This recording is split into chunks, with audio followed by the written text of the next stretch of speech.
पांचवें आम चुनाव 1971 में इंदिरा गांधी लोकप्रिय नेता के रूप में उभरी। इंदिरा गांधी की कांग्रेस ने लोकसभा में 352 सीटें प्राप्त की। इस चुनाव से पूर्व इंदिरा गांधी कांग्रेस ने गरीबी हटाओ का नारा दिया था, लेकिन 1970 के दशक में परिस्थितियां बदलने लगी। अरब इजराइल युद्ध 1973 के कारण अंतर्राष्ट्रीय बाजार में तेल की कीमतें आसमान को छूने लगी, जिससे भारत में महंगाई बढ़ने लगी। 1972-73 में मानसून असफल रहा, जिससे कृषि की पैदावार में गिरावट आई। खाद्यान्न उत्पादन 8% कम हो गया। सरकार के विरुद्ध पूरे भारत में असंतोष बढ़ने लगा। 1973 में इंदिरा गांधी ने न्यायाधीशों की नियुक्ति की प्रक्रिया में वरिष्ठता के सिद्धांत का उल्लंघन करते हुए A.N. रे को मुख्य न्यायाधीश नियुक्त करवाया। इंदिरा गांधी का यह निर्णय राजनीतिक विवाद का विषय बन गया। गुजरात से मोरारजी देसाई ने महंगाई, बेरोजगारी व भ्रष्टाचार के खिलाफ जनवरी 1974 में आंदोलन प्रारंभ किया। ऐसा ही एक आंदोलन मार्च 1974 में जयप्रकाश नारायण के नेतृत्व में बिहार के छात्रों ने प्रारंभ किया। जयप्रकाश नारायण ने इस आंदोलन के दौरान संपूर्ण क्रांति का आह्वान किया। 12 जून 1975 को इलाहाबाद उच्च न्यायालय के न्यायाधीश जगमोहन लाल सिन्हा ने फैसला सुनाया, जिसके अंतर्गत इंदिरा गांधी के 1971 के लोकसभा चुनाव को इस आधार पर अवैध घोषित किया गया कि उन्होंने चुनाव प्रचार के दौरान सरकारी मशीनरी का दुरुपयोग किया। इलाहाबाद उच्च न्यायालय का यह निर्णय इंदिरा गांधी के प्रतिद्वंदी समाजवादी नेता राजनारायण द्वारा दायर की गई याचिका के आधार पर दिया गया था।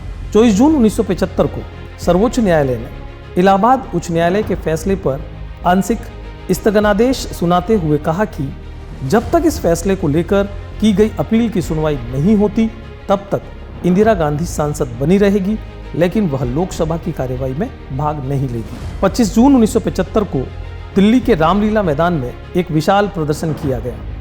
जयप्रकाश नारायण ने इंदिरा गांधी के इस्तीफे की मांग करते हुए राष्ट्रव्यापी सत्याग्रह की घोषणा की।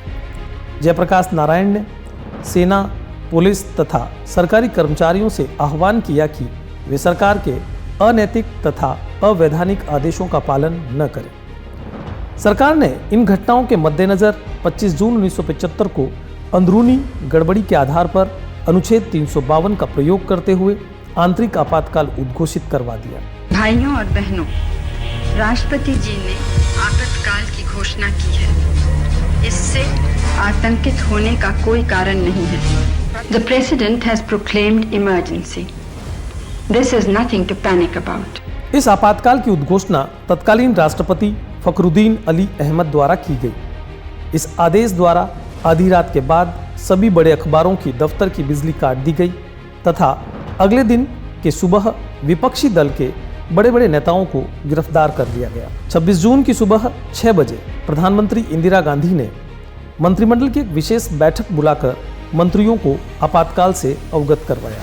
आपातकाल के दौरान प्रदर्शन व हड़तालों पर प्रतिबंध लगा दिया गया। सामाजिक व सांप्रदायिक गड़बड़ी की आशंका को देखते हुए RSS तथा जमाते इस्लामी पर प्रतिबंध लगा दिया गया।